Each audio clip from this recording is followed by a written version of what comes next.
Imparcial é jornalismo com seriedade, Imparcial Special Edition, Imparcial especial de férias. Que maravilha, você já está conferindo outros episódios também. Nós estamos também já programando e já trabalhando para a 9ª temporada, que vai ser em março agora, então fique ligado. Enquanto isso, nós estamos com o Imparcial especial de férias, a estilo podcast, né? Eu costumava falar podcast, e você está conosco durante 1 hora batendo um papo. E o nosso convidado de hoje também tem uma história musical, uma história militar, é um cara que tem uma história, ele é tudo, cientista político, sociólogo, biólogo, pastor da presbiteriana, o homem tem uma bagagem, bombeiro, entendeu? Major do Corpo de Bombeiros do Distrito Federal, vamos falar um pouquinho sobre isso, e o meu amigo que eu conheço há muitos anos e tenho o prazer, a honra de receber hoje. Tenho a honra de receber na mesa mais imparcial do Brasil o líder e fundador da banda PR4, Paulo Roberto. Seja bem-vindo, Paulão. Gostou da introdução, Paulo? Que prazer, meu irmão. Que felicidade. Muitos anos, né, cara? Muitos anos. Em janeiro demais. Na época, o arco-íris era preto e branco ainda. Não, mas você não envelhece, Paulo. Eu já perdi os cabelos, o cara não envelhece, mas cara. Se eu levantar a mão pra cima, Deus me puxa, de tão velho que eu sou. tá no bico do urubu. Disseram isso uma vez. Marcos, tá no bico do urubu. Bico falei, do corvo, bico do urubu não rola. Pelo amor de Deus, a gente tem muita coisa pra viver. Tem muita coisa. Mas eu tô emagrecendo agora, Major, porque a porta do céu é estreita, muita gorda. Exatamente. Eu tô preocupadíssimo. Larga o caminho que conduz à perdição. É verdade. Paulão, antes de falar sobre sua vida no Corpo de Bombeiros, sobre sua história na banda PR4, no cenário político nacional, na advocacia, que você é advogado também, quero conhecer quem é o Paulo Roberto e os nossos telespectadores também querem conhecer. Paulo Roberto, quem é você quando ninguém te vê? Paulo Roberto, quem sou eu? Eu por mim mesmo. Eu sou uma pessoa extremamente simples, né? Eu sou uma pessoa de origem humilde, né?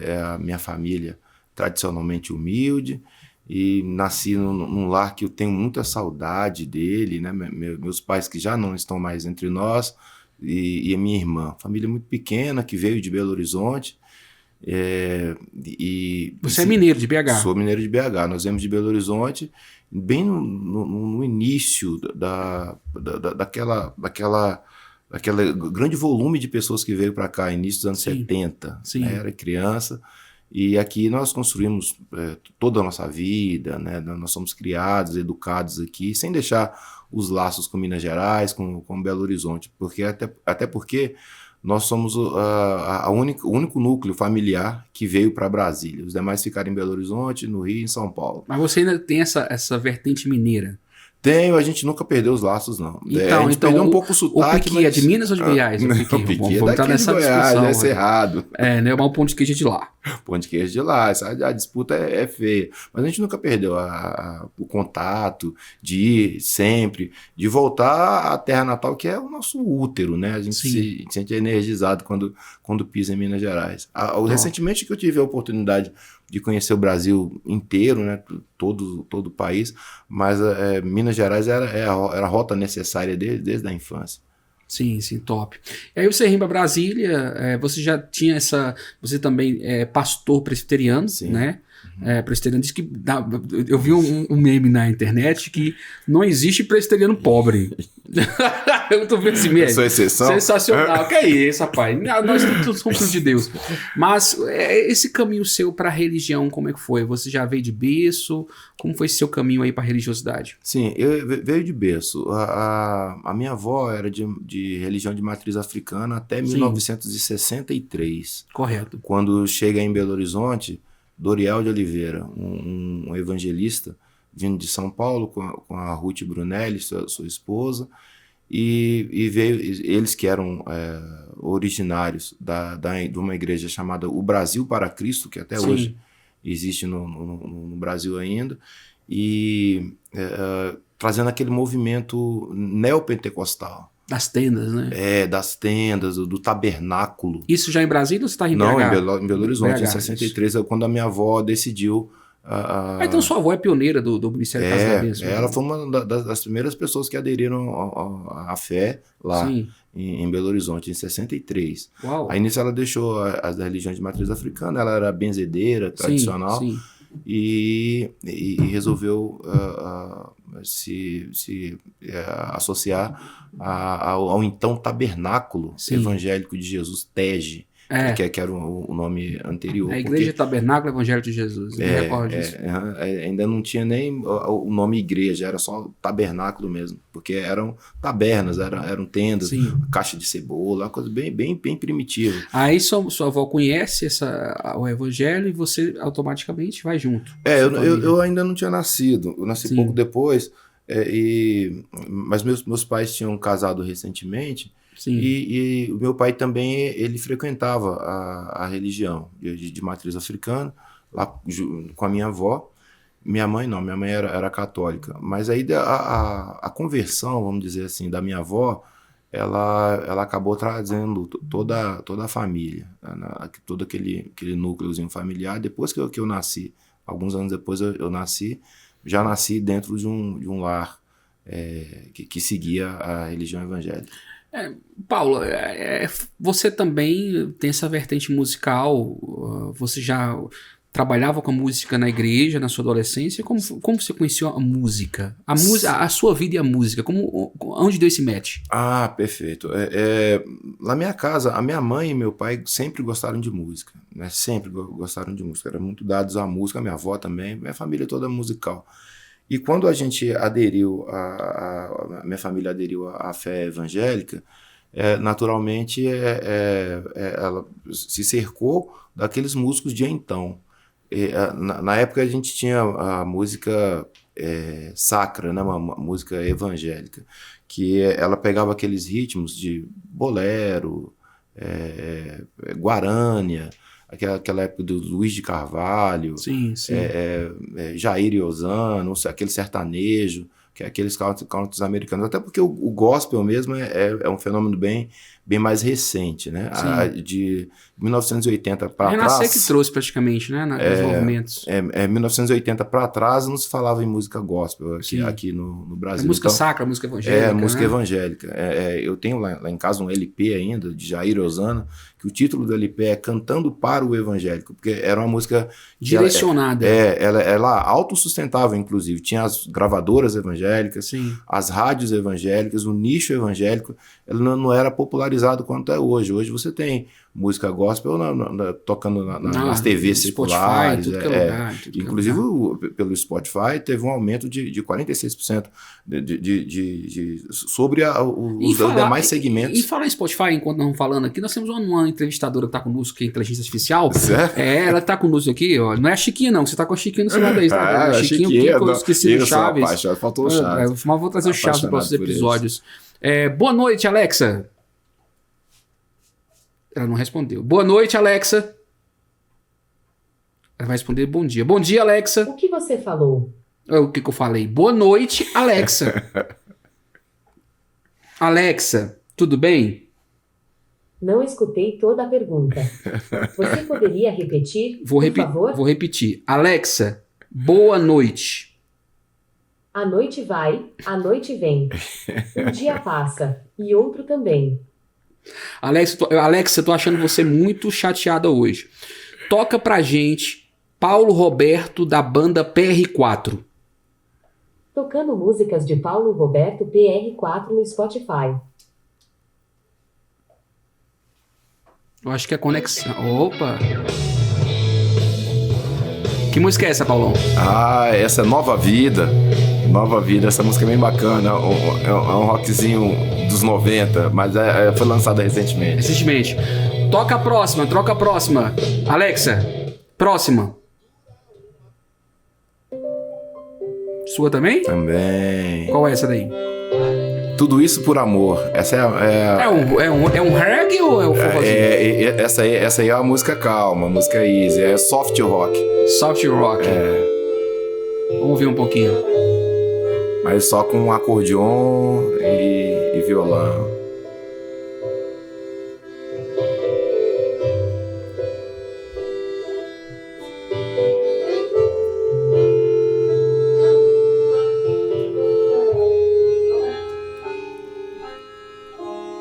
Como pode alguém amar assim?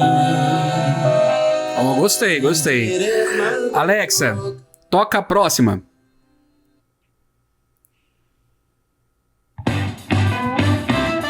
E essa?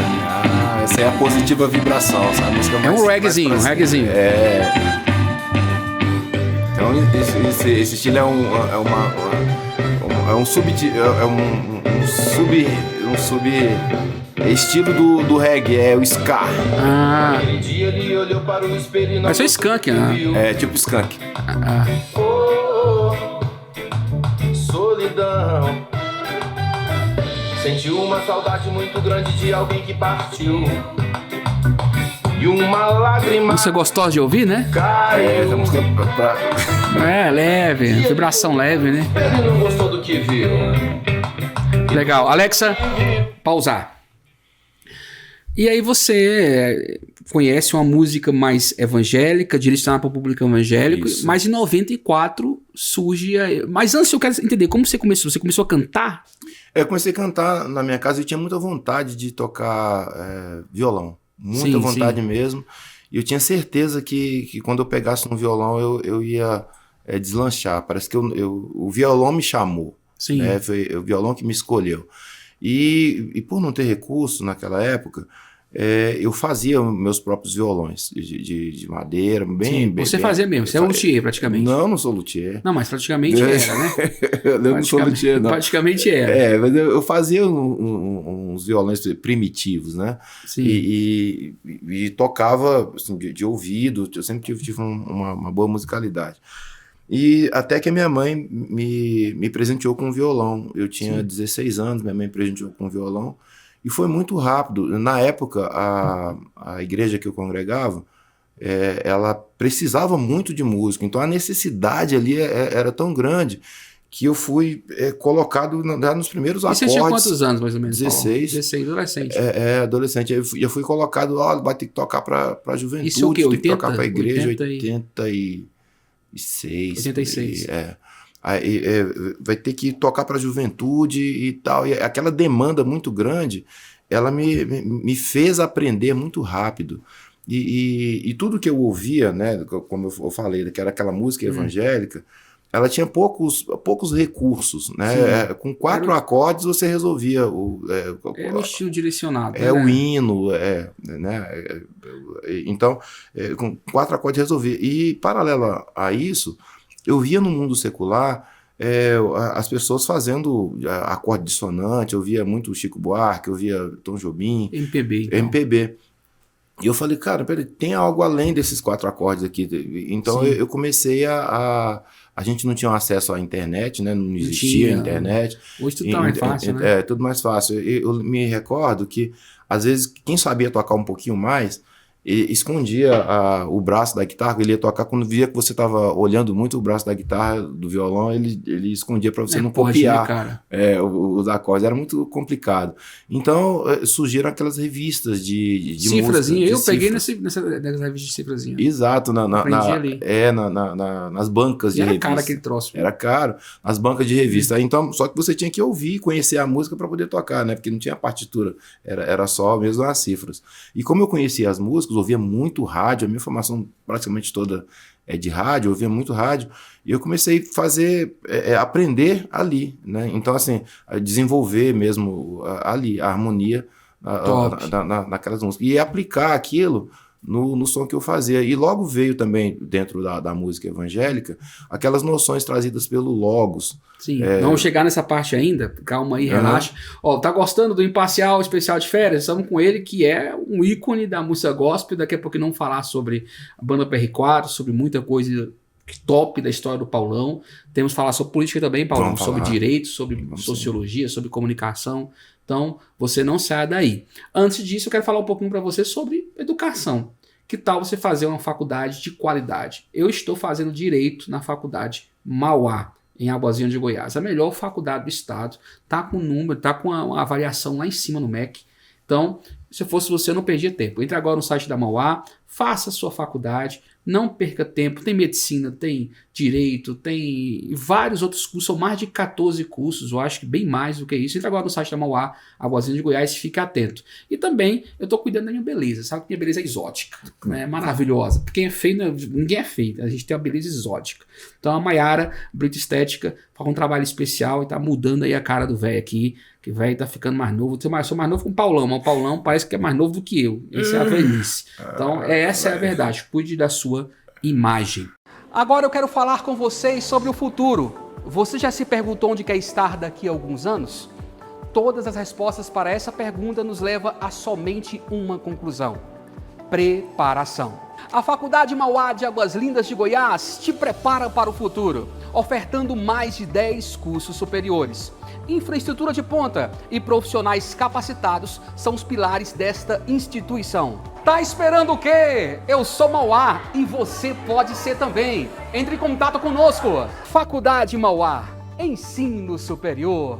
10 superior!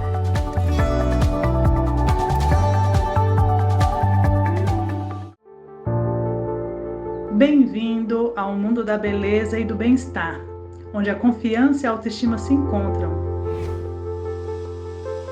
Apresentamos a você a Clínica Maiara Brita Estética, o seu refúgio para alcançar a beleza que você merece, tanto facial quanto corporal. Deixe-nos cuidar da sua pele com nossos tratamentos faciais de última geração, que rejuvenescem, revitalizam e restaura a luminosidade da sua pele. Desde limpezas profundas até terapias avançadas de anti-envelhecimento, sou especialista em estética facial e estou aqui para cuidar de você. Clínica Maiara Brita Estética, onde a beleza encontra a confiança. Paulão, vamos falar um pouquinho sobre essa. Você vem de uma geração que a música é tradicional. Cícero Nogueira, Sim, Luiz Carvalho, o Zé de Paula. Depois, lá em 80, mais um pouquinho na frente, surge Ademar de Campos, Isso. Azaf Borba. Exatamente. Né? Então você vem num time, num paradigma onde a igreja evangélica tinha um paradigma até com bateria, com guitarra, etc. Sim. E eu queria entrar já dentro da banda PR4 que surgiu em 94. Exatamente nesse ano faz 40 anos que Bob Marley morreu. Exatamente. Você sabe disso, né? Que é praticamente o pai do reggae, o rei do reggae internacional. Maranhão é a nossa capital do reggae. Nossa Deus. Então, como surge o reggae na sua vida? Entendeu? Já que o Brasil não tem raízes do reggae, são pouquíssimas. São. Então, você escutava muito o Bob Marley, a sua referência, como é que era? Sim, na verdade as gerações elas se sucedem por uma espécie de ruptura. Sim. Né? Às vezes não é uma ruptura tão traumática de uma vez, você tem ainda uma manutenção do que você recebeu da geração anterior, mas uma certa inovação. O Belchior dizia, o novo sempre vem. Sim. Né? Então o jovem, o diferencial do jovem é ele dar um passinho à frente dos pais. Meus pais ouviam aquilo ali e na época, por conta de uma religiosidade muito, muito forte, o jovem ele tinha um modelo para seguir que era o velho. O jovem ele tinha que ser velho. O velho que era o certo. Então, sim, a forma de você vestir, você na época não podia jogar bola, não podia usar short, mulher não podia cortar cabelo, não podia usar batom e tal. Então, era um bater pacote, palma, tinha... bater palma de usos e costumes. E a música, né, você tinha que cantar aquilo, né, você não podia sair daquilo. Mas a rebeldia juvenil, ela é desde sempre. Então, você querer mudar a geração, hoje nós somos uma geração alfa, que não tem nada a ver com a geração X, que não tem nada a ver com baby boomer. Sim, né? sim. Então, elas vão rompendo, quebrando os paradigmas. E quando eu vi, por exemplo, essa questão de acordes, são 4 acordes, aqui é música evangélica, passou disso, não tem inspiração e tal. Então eu falei, pô, mas isso não tem, sabe, não aceitava isso passivamente. E eu comecei a ouvir, como eu ouvia muito a MPB, eu comecei a ouvir as primeiras noções de reggae com Gilberto Gil. Ele trouxe no Woman No Cry, né, do Marley. Então foi a primeira noção. E quando eu vi aquilo, eu falei, cara, que maravilha, sabe? Aquele ritmo que não tem como você ouvir parado, assim, igual um poste, né? Ele mexe com você automaticamente. E a música tem esse poder de mexer no teu espírito, né? Então, eu ouvi aquilo e falei, cara, que maravilha. Aí, lá na igreja, uma menina, colega minha, chamada Rosane, anos 80, ela ganhou um LP numa rádio. Ela ligava para a rádio e tal, tinha paciência de ficar ligando para a rádio, e ganhou um LP do Edson Gomes. E nem ela nem eu conhecíamos Edson Gomes, né? Ele estava começando a carreira, né? Era um LP de promocional. E ela gostava de uma dupla que é Christian Ralph, né? A dupla Christian Ralph. E ela falou, eu queria Christian Ralph e me deram isso aqui. Eu falei, toca aí pra mim. Ela colocou o LP pra tocar, e quando tocou, eu falei, meu Deus do céu. Ele tinha uma capa aberta, da Bíblia, aberta no livro de Apocalipse. O Edson Gomes sempre foi muito religioso, hoje ele é evangélico. E ele começou a tocar aquilo, só falei, me dá isso aqui. Então, assim, começou com o Gil, aí entrou pelo Edson Gomes, que foi aquela influência. E a música gospel que estava se mostrando naquele momento, rompendo com aquela estrutura de música de crente ou música para evangélicos, trouxe o rock como um estilo predominante. Então todo mundo que cantava música gospel, né, quando começou a usar esse nome, cantava rock. E eu falei, pô, peraí, se pode se cantar rock, por que não pode cantar reggae também? Então eu falei, eu vou introduzir. Só que isso foi, como você já preconizou, traumático, porque a gente veio de um certo conhecimento da época, em que bateria era pecado, bater palma na igreja era pecado, guitarra elétrica era pecado. Então tinha que ter aquele quadradinho, significado. Ou tu imagina, Paulo, tu vai uma geração quebrando um paradigma e tocando um estilo que até então era discriminado, porque chamava o Bob Marley de maconheiro, de promiscuidade, um cara que tinha suas religiões, suas crenças, então já era um paradigma violento, uma musicalidade, mais a ideologia do ritmo. Além disso, quando a gente chegava para tocar com tubadora, né, com tubadora, eles confundiam tubadora com atabaque. Atabaque, ele tem... Fala aí, pronto, o cara tá fazendo agora... macumba. Era uma coisa assim, porque a tubadora ela tem o mesmo formato do atabaque. Atabaque é um tambor sagrado da religião de matriz africana. Então você não compra ele na loja ali e vai fazer um culto, né? De matriz africana. Então você enfrentou essa discriminação no... muito. Toda essa consagração. Aí você chega com umas roupas alegres, porque toda colorida. Eu pensei que teve colorido hoje. Eu até trouxe uma camisa colorida, falei, não vou levar coloridão, que deve coloridão. Quase que eu vim daquele jeito. Então, assim, por causa das cores da bandeira da Jamaica, as cores da África, que são sempre cores vivas, cores vibrantes, né? Igual essa roupa da Chiquinha aqui, né? Cores vibrantes. E você chegar com aquilo e tubadora na igreja, era uma coisa assim, a própria apresentação, e as pessoas gostavam daquilo ali. Foi uma revolução. Paulo, você tem algum episódio, você se lembra assim, que marcou você, que você foi impedido de tocar, ou que pediu pra você parar? Não, de parar não. As pessoas vinham junto, sabe? Porque era uma novidade assim, que levantava mesmo o povo. E para o susto daqueles religiosos, né, mais conservadores. Mas teve um episódio que foi o seguinte: nos apresentaram de uma forma tão religiosa que ficou difícil a gente começar a cantar.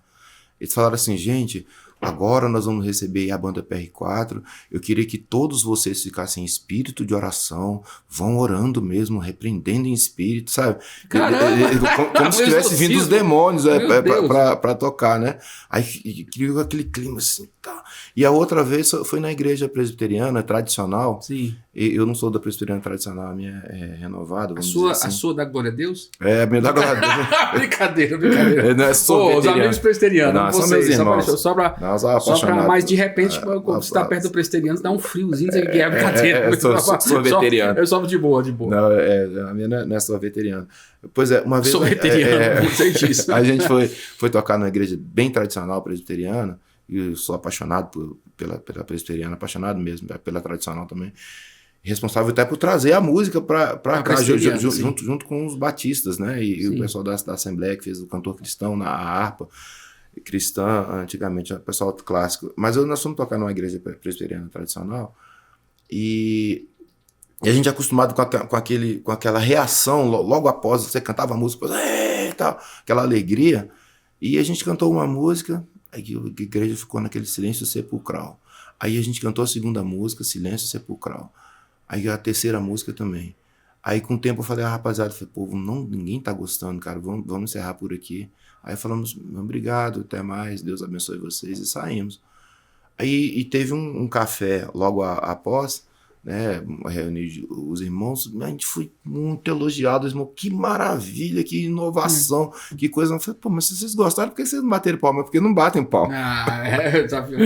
E falar em PR4, nós temos um vídeo aí, eu acho que é o vídeo 1 peguei no YouTube, hoje, 2 anos atrás, ministrando, acho que tá presbiteriana. Se é presbiteriana, vamos lá. Tem esse aí, coloca na tela pra gente esse vídeo, pra gente acompanhar com o Paulão um pouquinho desse vídeo, por favor.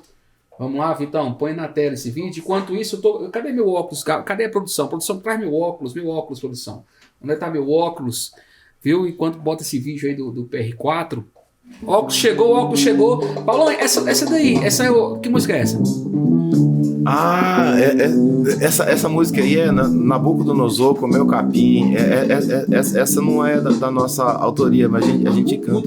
Mas é boa, gostei. Vamos ouvir. Tá mais gordinho aí, viu, Paulo? Tá, tô sim. Tá, bicho. Comeu capim, Nabucodonosor comeu pasto. O rei Nabucodonosor comeu capim. Ele se dizia o maioral, ele julgava seu tal. Por isso Deus falou, vai comer capim. Ele se dizia maioral, ele pensava que era o tal. Daí Deus falou, vai comer capim. A galera. Trenzinho. Tiraram as cadeiras. Comeu capim. Nabucodonosor comeu pasto. Nabucodonosor comeu capim. Igreja presbiteriana. Betel 7. Jesus jogava o maioral. Aí Deus falou. Volta pra cá, Vitor, por favor. Cadê o Vitor? Volta pra cá. Pode tirar a música. Eu gostei, a letra não é sua, a autoria, mas o som, para o pessoal conhecer um pouquinho como é que é o som do PR4. Então tu chega na igreja evangélica no Brasil, em Brasília, né, com a pegada do reggae, né? Então, com certeza, enfrentou discriminação. Apesar que em 94 estava surgindo já a era gospel, né? Sim. Com gravadores como MK, Line Records, a gospel, a outra gospel também, da Renascer também, os eventos da Renascer, né? O SOS da Vida, Marcha para Jesus.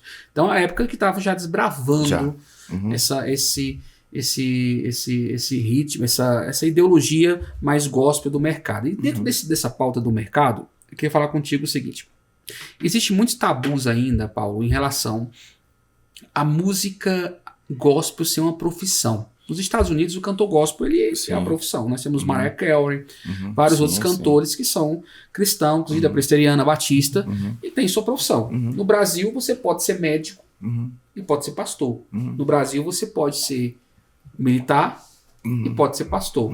Mas, dificilmente, no Brasil, a maioria das igrejas aceitam o músico ser músico na igreja e ter uma profissão. Exemplo, não estou nem falando gospel, de ser músico da noite, né? Então, ou seja, e você entra num mercado gospel que tem seus tabus também, onde eu vou entrar, dos cachês altíssimos, que muitos veem como venda do evangelho. Mas a primeira pergunta é sobre essa questão desse paradigma ainda que existe na igreja brasileira sobre o cara ser músico e ser um profissional. Como você vê isso? Eu sempre vi com uma abertura muito grande nesse sentido e via uma religiosidade muito grande. Deixa eu só fazer um parêntese aqui.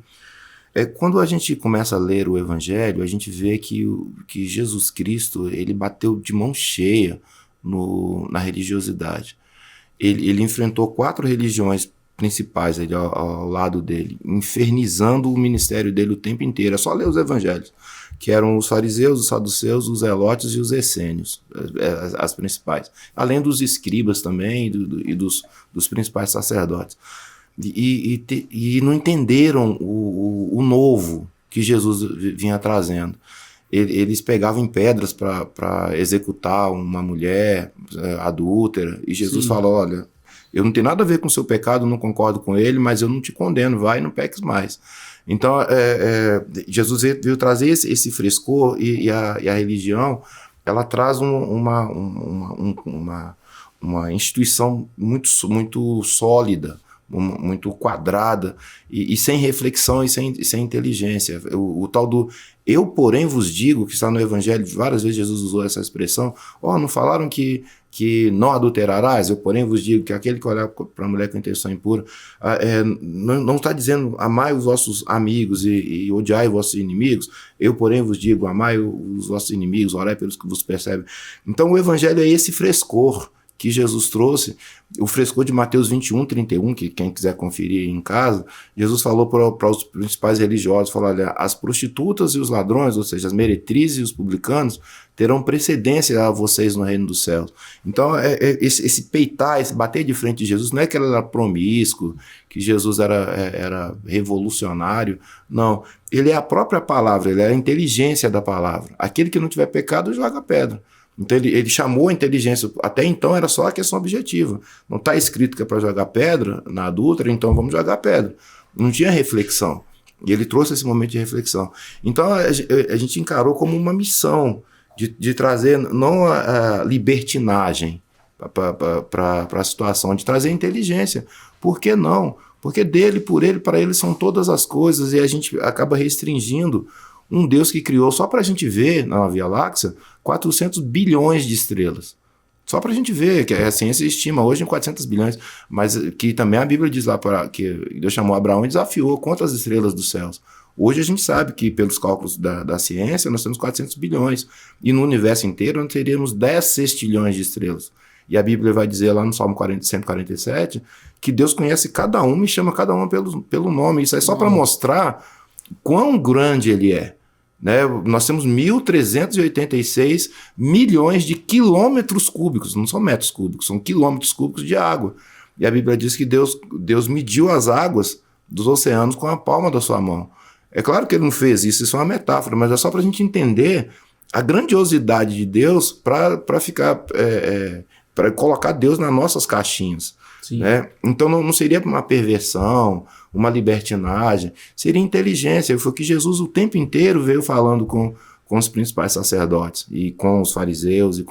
Os fariseus ficaram o tempo inteiro, olha, ele come com pecadores, ele cura no sábado, ele toca em leproso, ele toca em defunto, não podia. Quando Jesus falou aquela parábola, por exemplo, do samaritano, né, lá do bom samaritano, passou ali a religião, passou o sacerdote e passou o levita. Eles não tocaram no camarada porque ele parecia morto. Como eles não sabiam se ele estava morto ou não vou tocar para não me contaminar. E Jesus, lá na cidade de Naim, quando ele viu a mulher levar o seu único filho, a viúva, levar o seu único filho, ele fez questão de tocar, ele não precisava tocar. Ele não tocou em Lázaro. Ele falou, Lázaro, sai para fora, né? Pleonasmo. Lázaro, sai daí.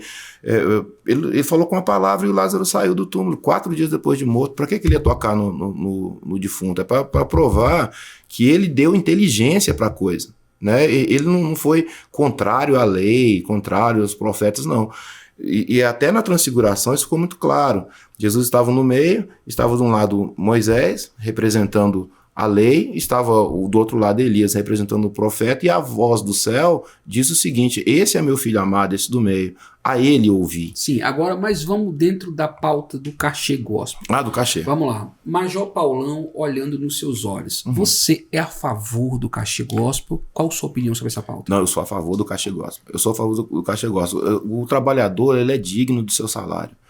Só voltando rapidamente para a Bíblia, o apóstolo Paulo ele ficou chateado com a igreja de Coríntios, Sim. de Coríntios, porque Não eles estavam ofertando. não estavam ofertando. E ele teve que fazer tenda, fazer redes e tal, para poder sobreviver. Eles ofertaram até para Pedro, né, e para a família de Pedro, mas Paulo eles não deram oferta para ele, e Paulo reclamou isso. Paulo foi trabalhar, mas ele foi trabalhar, enquanto ele estava trabalhando, ele poderia estar trabalhando no reino exclusivamente. Ele teve que fazer um trabalho secular porque as pessoas tiveram resistência com relação a isso. E não tem nada contrário à palavra. Esse negócio de graça receber, de graça dar, você vai cantar de graça, vai pregar de graça, até porque essa resistência é menor até para pastores. Vou chamar um pastor famoso. Ele vai te cobrar e você não vai falar nada. Mas se é um cantor... Não, o cantor, ele é artista. Porque a gente passou, já que a gente é dinossauro, né, Jurássico, a gente passou... Jurassic Park. Gospel. A gente passou por uma situação que luzes coloridas na igreja, é boate e tal. Então, assim, é falta de inteligência. É isso esse frescor que eu me referi, né? Então, a questão de você poder viver, se dedicar à obra como fazem pastores renomados hoje, que estão por aí, é uma coisa legítima. O trabalhador é digno do salário, porque o de graça receber e de graça dar, o que a gente recebe de graça? A salvação. Quanto nós pagaríamos para a salvação? Se a gente desse nosso corpo para ser queimado, a gente não pagaria pela graça de Deus e pela salvação. Então não se refere a isso, de graça receber, de graça dar, porque você tem que manter a sua família. Você tem que cuidar da sua os vida. Os músicos tem que manter os músicos, a banda, isso. A logística. Ontem de manhã eu fiz um ensaio. R$100 a hora do estúdio. Além dos equipamentos, do deslocamento, de tanta situação. Agora também tem situações também que tem uns caras cobrando muito alto também, que tem que ser visto. Né? Tem, sim. Isso aí é óbvio. Pregadores também, pastores cobrando valores altíssimos. Isso é proporcional. Proporcional, tem a galera também aí dessa forma.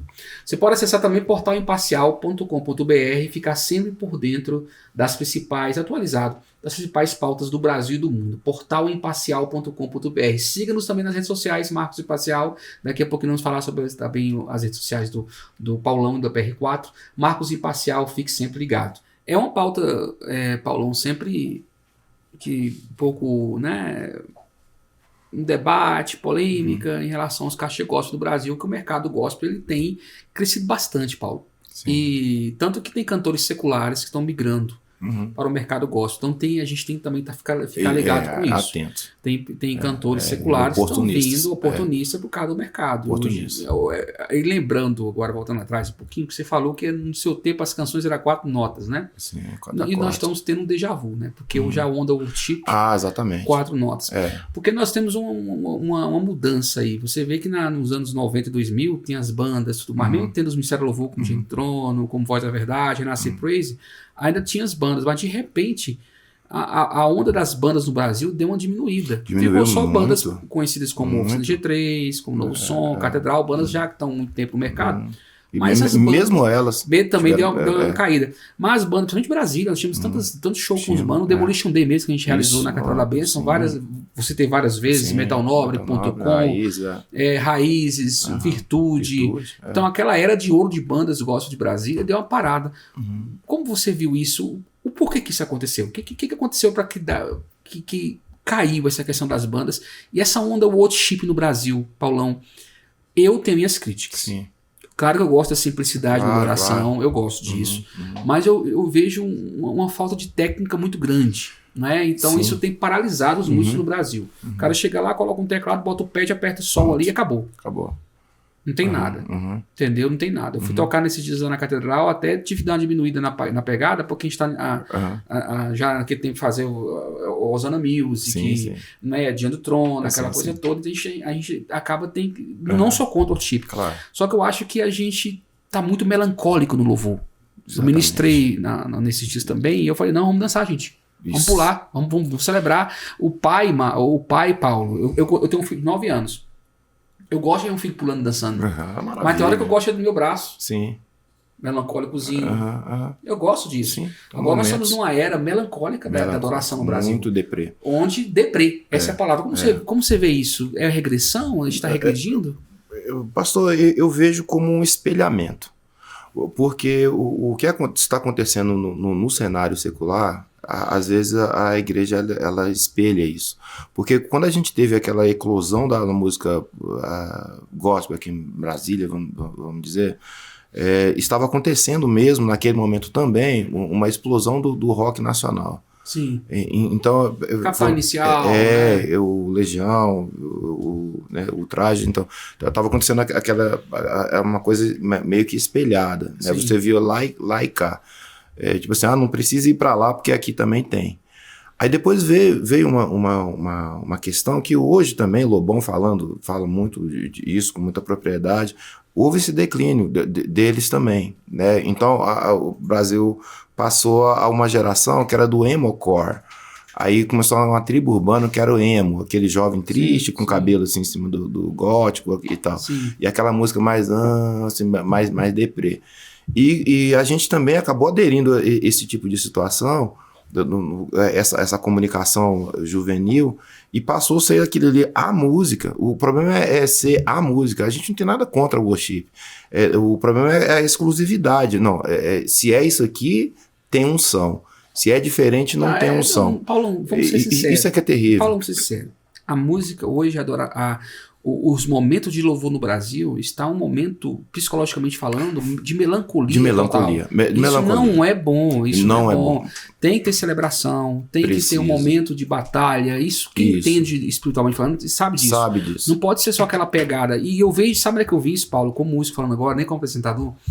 Eu vi isso mudando, sabe aonde? Quando começou a era Hillsongs Night no Brasil. Porque aquela migração, onde os cantores começaram a fazer mais, a copiar as canções americanas e australianas, né? Fazer, né, plágio, as traduções, né? E criar menos. A gente veio da época quando a Aline Barros começou a fazer uma tradução onde Fernandinho também veio. Então essa onda começou a melancolia, aquela música... do Jesus mais melancólico, um relacionamento mais, como posso falar, saindo do água para o Eros, as canções, entendeu? Mais poesias, mais poéticas. Então eu vejo isso com um olhar muito negativo, sei que eu vou ser muito criticado. Eu acho que tem que ter worship, sim. Worship em inglês é adoração, tem que ter adoração, tem que ter um momento de quebrantamento, mas também tem que ter a celebração. Então os pastores que estão assistindo agora esse programa, os ministros de louvor, voltem a celebrar em suas igrejas. Isso. Nenhum pai gosta de ver o filho melancólico 24 horas, 24 horas. Então tem que estar celebrando, tem que estar adorando, deixa o pessoal dançar. Davi dançou na presença da arca, Deus se alegra com isso. Então agora, saindo do contexto do apresentador, que a gente entrevista várias personalidades, gospel ou não, mas como um ministro da oração, eu vejo isso com um olhar muito preocupante do Brasil. Pastor, e eu fico feliz demais com essa discussão. Esses dias o JT estava falando isso num podcast que ele foi, ele falando exatamente com esses termos.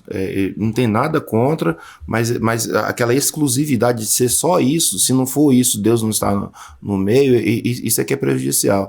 Mas a gente vê essa tristeza e as pessoas, e os jovens, eles estão cansados disso. Eu cantei há alguns meses atrás numa igreja, a PR4 tocou numa igreja chamada Millennium, aqui em Brasília, que ela é eminentemente de jovens e adolescentes. E o jeito que o povo recebeu, a gente ficou impressionado. E eles tinham 14 anos, 16 anos, eles não ouviram a PR4 na época que a gente tocava no rádio e tal. Mas a gente via que eles estavam querendo ouvir aquilo ali, sabe? Assim, eles são os filhos de alternativas, de guitarra. Sim. Hoje você não precisa estudar guitarra. Hoje você não precisa estudar nada. Isso. Você bota lá acabou. Bota lá uns pedais lá, acabou. Não sabe mais harmonia. Não sabe mais harmonia. Estou fazendo um trabalho paralelo, lançando algumas músicas mais calmas, para trazer o violão com corda de nylon e o acordeon também, e esses instrumentos, as pessoas ficam assim encantadas, violão de corda de nylon com acorde. Aí eu, em vez de usar um capoteste aqui, porque o cara não conhece o braço inteiro do E os violão. tecladistas de transpor, né? O transpor. Você não conhece o braço inteiro do violão, aí você coloca aquela trava ali no braço do violão para fazer sempre o mesmo desenho de acorde. É uma limitação muito grande. Não, musical. A Ana Paula falou nós sobre caímos. isso também, não é regressão. A Ana Paula falou sobre isso. E é até uma questão psicológica. Porque eu sou tecladista. Tecladista, bom. O pad... Bom Pad, tecladista. você coloca ali numa certa numeração, ele toca emoções, muda. É por isso que em ambientes de terapia usa muito isso. Usa também. muito isso. Aí você bateu o ponto. É onde está a questão. Então, ou seja, o que está acontecendo na igreja brasileira hoje é emocional Esse é ou o é ponto. espiritual? Esse é o ponto. Então, ou seja, se colocar só um piano lá, se eu botar só um piano lá e tocar uma canção de adoração, vai ter quebrantamento ou tenho que colocar um pad ali? Exatamente. Uma frequência que mexa no psicológico Esse ali, é o que leve o ponto. cara ao momento de êxtase, de frenesi. Então, ou seja, eu acho que tem que haver um policiamento.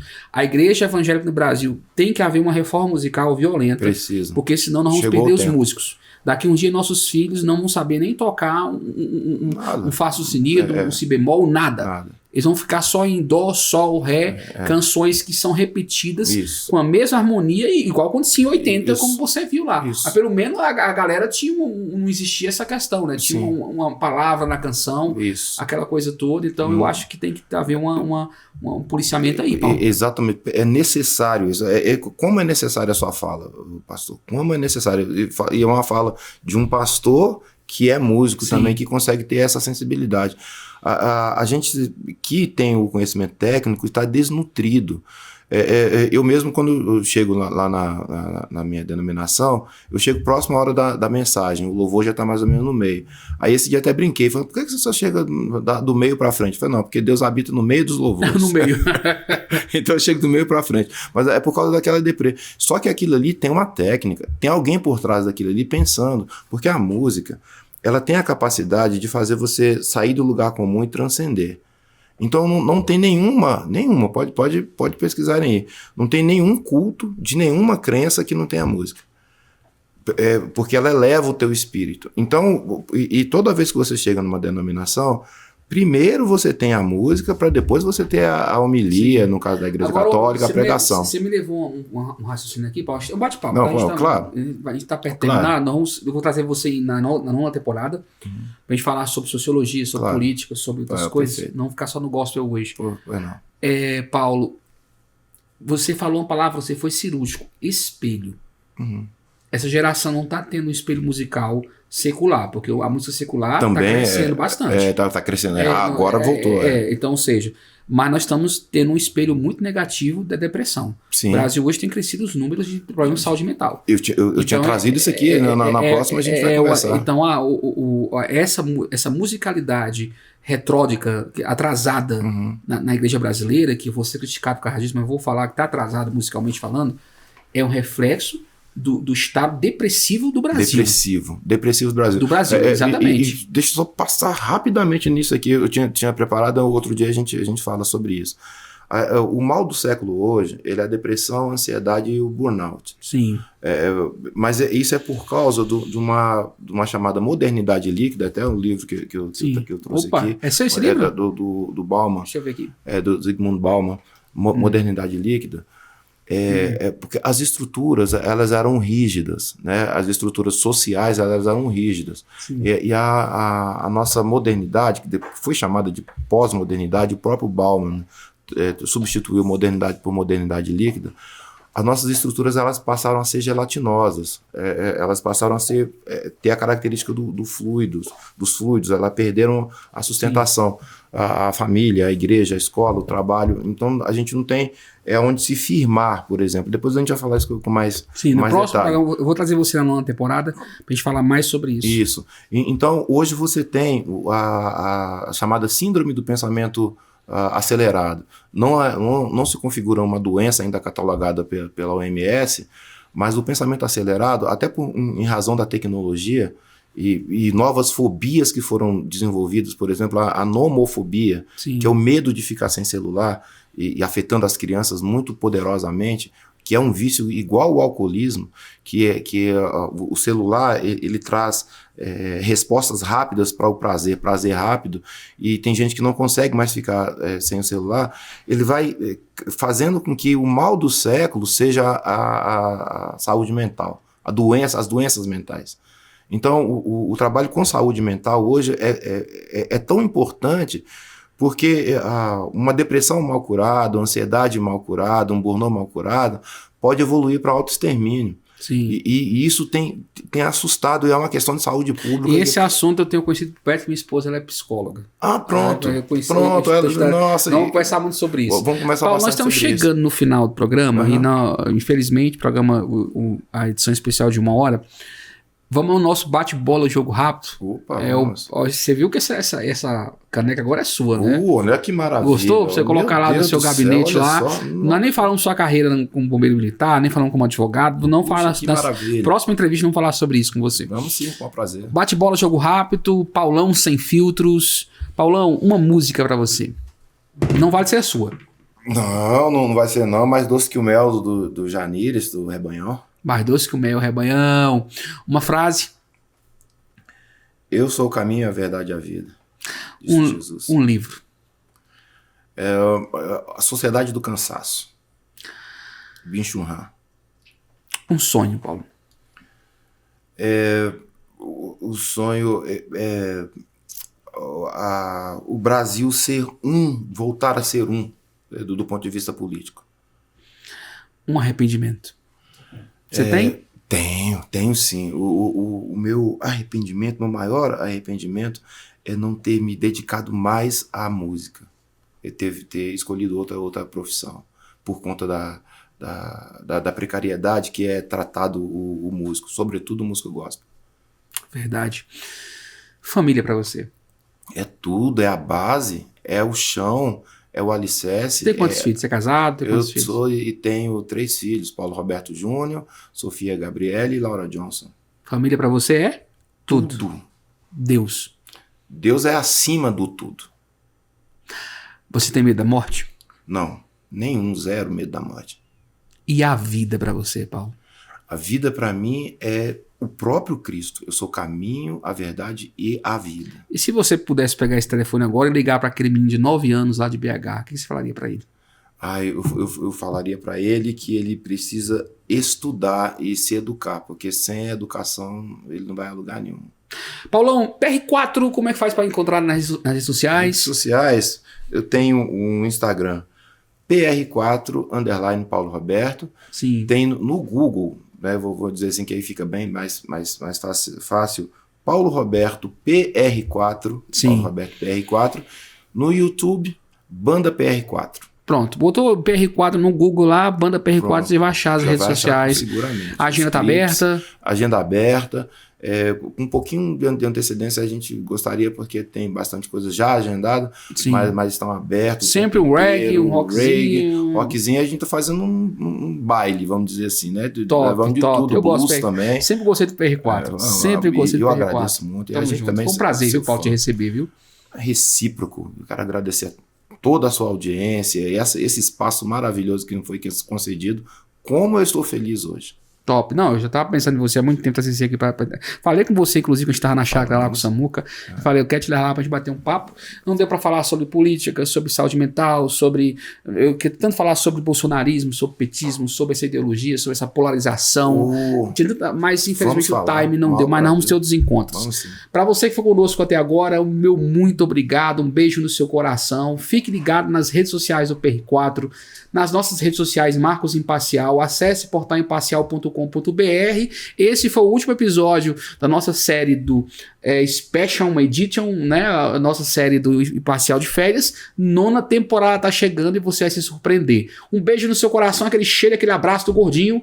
E até a próxima. É Imparcial, é jornalismo com seriedade.